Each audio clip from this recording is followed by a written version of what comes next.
and welcome to the news on ENYIMBA TV. We are reaching you from the commercial city of Aba in Abia State, Nigeria.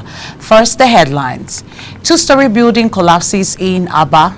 SANU, NASU declare nationwide protests tomorrow over withheld 4-month salaries. President Tinubu re-elected as ECOWAS chairperson, reiterates call for regional force. Thanks for joining us on the news at this time. I am Mary Ihejirika. Now the news in details. A two-story building under construction in Aba North local government area in the heart of the commercial nerve of Abia State has collapsed. The building, located at Akubuiro behind St. John's Anglican Church, Osusu, was said to have collapsed on Friday night. ENYIMBA TV News Michael Oni, who visited the scene, reports that there was no loss of life, as the workers inside were said to have left the building a few hours before the collapse. South Town Planning Authority had already sealed off the place to ward off people from having access to the construction site. According to an official of the Town Planning Authority who spoke anonymously, as he was not authorized to speak officially on the incident, told our correspondent at the scene of the building collapse that he had commenced investigations to ascertain the root cause of the building collapse with the help of engineers. Truck drivers blocked one lane of the Aba-Ikotekmene Federal Road for many hours in protest of an alleged attack on their colleague by members of a task force. It was gathered that the driver was injured when the task force operatives were trying to force the drivers to comply with the government's approved hours for movement of trucks on the road.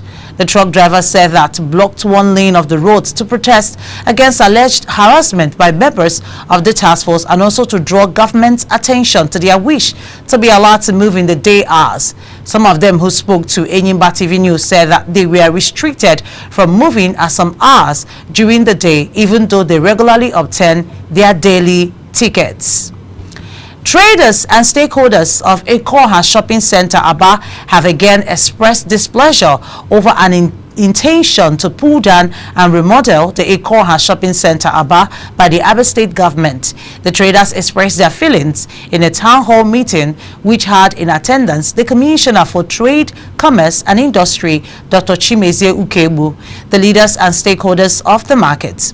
The traders who appealed to government to suspend all plans regarding the remodeling cited recent cases where traders in other markets did not get back their shops after markets were pulled down for remodeling. According to them, 80% of traders borrowed money to construct their shops and described as untrue insinuations that there were illegal structures in the markets. They called on the government to conduct integrity tests on the structure to prove their claim. Senator Enyinnaya Abaribe is linking the rising insecurity in the southeast region to the erosion of values such as respect for human life, love and unity among youths. Abaribe, who represents Abia South Senatorial District at the National Assembly, says it is time to revive trade schools and certifications to engage and support young people financially, preventing them from being exploited by criminals. Speaking at the Southeast Youth Leadership Development and Value Reorientation Summit in Enugu, the senator stressed the importance of returning to the values of love, unity, truthfulness, and respect for human life to build a better future for the region. He emphasized that by re-embracing these values, the youth can drive transformative change and create a more secure and prosperous Southeast region. Ebonyi State government has announced plans to purchase 4 aircraft to ensure the smooth commencement of operations at the Chuba or Kadibo International Airport in Wike, is a South local government area. This was disclosed by the state's Commissioner for Aviation and Transport Technology, Mrs. Ngozi Obichukwu, during an inspection tour of the airport's completed 3.5-kilometer runway. Mrs. Obichukwu revealed that the state will launch its airline with these 4 aircraft, marking a significant milestone in the state's aviation development. Additionally, she noted that other investors have shown interest in providing the state with an additional 3 aircraft. President Bola Tinubu has been re-elected as the chairman of the Economic Community of West African States, ECOWAS, about a year after he took over the leadership of the regional bloc. He was first elected to the position in Guinea-Bissau on July 9, 2023. The Nigerian leader, who rose to power in May 2023, was re-elected as the ECOWAS chairman during the 65th ordinary session of the ECOWAS Authority of Heads of State and Government. In his acceptance speech, President Tinubu said he would focus on consolidating the values of democracy and upholding the interests of the regional body. Director General of the National Youth Service Corps, Brigadier General Yushua Ahmed, says the federal government is set to increase the monthly allowance of corps members once the ongoing negotiations on the minimum wage is completed. Brigadier General Ahmed also warned the corps members against posting camp activities on social media, saying that 3 corps members have just been expelled from the camp for flouting this camp rule. The DG disclosed this while addressing 2,762 corps members of the Batch B Stream 1 at Ogun State NYSC Orientation Camp, Shagamu, on Saturday. The DG, who said he was highly impressed with the military skills displayed by the parade guard mounted for him, urged the youths to consider a career in the military. Academic Staff Union of Universities is reacting to federal government's plan to inject fresh 2 trillion naira into the economy, saying excluding education in the emergency funding amounts to gross insensitivity. ASU National President Professor Emmanuel Osedeke, in a chat with newsmen, said it is insensitive for the federal government to have excluded the education sector in the emergency funding, given the various challenges that have plagued Nigerian universities for years. He added that not giving education part of the emergency funding amounts to gross insensitivity to the recent outcry from the university lecturers. The Non-Academic Staff Union of Educational and Associated Institutions, NASU, and Senior Staff Association of Nigeria Universities, SANU, have directed their members across the country to mobilize for a nationwide protest. This follows the recent breakdown of dialogue between the Ministers of Education and Labour and the Joint Action Committee of the two bodies. In a circular directed to all branch chairmen of the two unions and made available to the media in Abuja, the union said the protest will commence on 9th of July 2024 across the state chapters of the Federation and a national protest in Abuja on 18th of July. Nigeria Labour Congress (NLC) says no amount of pressure will change the stand of the union against the 62,000 naira proposed minimum wage of the federal government. NLC President Comrade Joe Ajero spoke in Kano during an award ceremony organized by the National Association of Medical and Health Workers, Northwest Zone. Represented by NLC General Secretary Comrade Emmanuel Uwaja, the Labour leader worried over the economic reality and worsening inflation rate, which he said could no longer sustain Nigerian workers. Ajero reaffirmed the NLC's unwavering commitment to securing a realistic wage that would enable Nigerian workers to live a dignified life and not one reminiscent of servitude. Federal High Court sitting in Lagos has ordered former Minister of Humanitarian Affairs, Disasters Management and Social Development, Sadiya Omar Farouk, to account for payment of 729 billion naira to 24.3 million poor Nigerians for 6 months.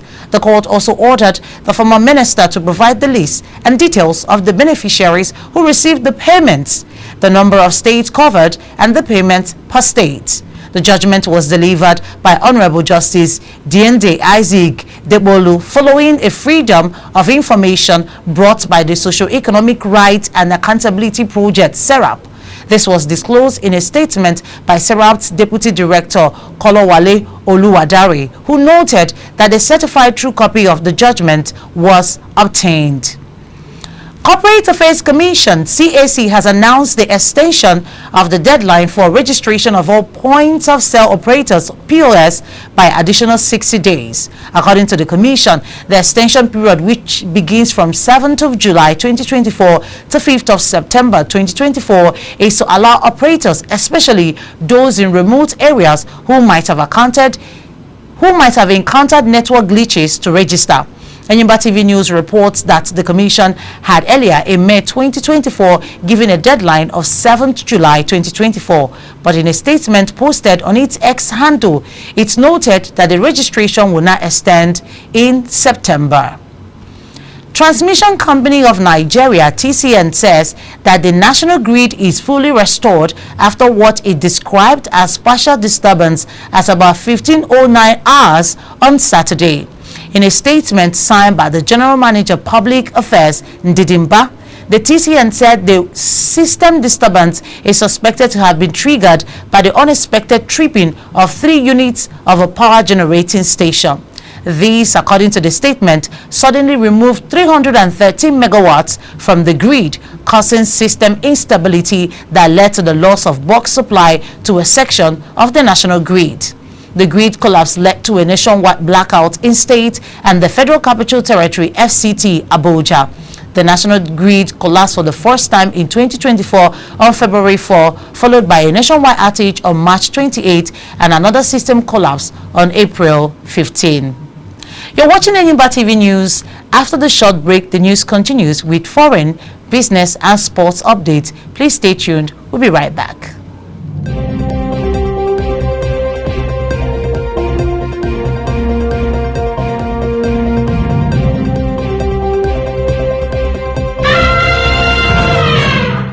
Welcome back and thanks for staying tuned. Now the news continues. We'll begin with foreign. France's Prime Minister Gabriel Attal said he would offer his resignation to President Emmanuel Macron today after his party failed to win a majority in parliamentary elections. But he added that if his resignation is refused, he is ready to remain in office as long as duty demands, with the Paris Olympics due to begin in 3 weeks. Meanwhile, an alliance of French left-wing parties is on course to become the biggest parliamentary bloc by beating the far-right and President Emmanuel Macron's coalition, according to surprise projected results. No one group won an absolute majority in the poll, plunging France into political limbo with no clear path to forming a new government 2 days before a major NATO summit and 3 weeks before the Paris Olympics. And on business, fuel scarcity is gradually surfacing in Lagos and other parts of the country as private depot owners hike the depot price of petrol from 630 naira to 720 naira per litre. This came as fuel scarcity deepened in Abuja and the adjoining state on Sunday, with some filling stations dispensing PMS as high as 900 naira per litre. A number of filling stations in Lagos, Ogun and some states have run out of stock as they refuse to buy high-priced fuel from the private depots. Speaking in an interview, the National Vice President of the Independent Petroleum Marketers Association of Nigeria, Ahmed Fashola, said many filling stations did not open for business because they had no fuel in their tanks. He said the Nigerian National Petroleum Company Limited, which is the sole importer of petrol at the moment, should explain to Nigerians what was happening with the products. And finally, from sports, Toby Amusan, Esebrume and Chukwebuka Enekwechi topped the roster of the 35 athletes that will represent Nigeria in the track and field event at the forthcoming Paris 2024 Olympics, scheduled to get underway from July 26 until August 10. According to a press release signed by the Athletics Federation of Nigeria, AFN's technical director Samuel Onikeku, the list contains 18 names for the women and 17 names for the men athletes. Nigeria track and field athletes will compete in the 100 meters for men and women, as well as in 200 meters, 100 meters hurdles, high jump, long jump, 400 meters, 800 meters, shot put, discus, hammer throw, javelin, 4 of the 5 relays, among others, in the 2024 Paris. With a sports story, we'll wrap up this edition of news on ENYIMBA TV at this time. But before we go, here is a recap of the top stories. In the news, we told you that a two-story building has collapsed in Aba.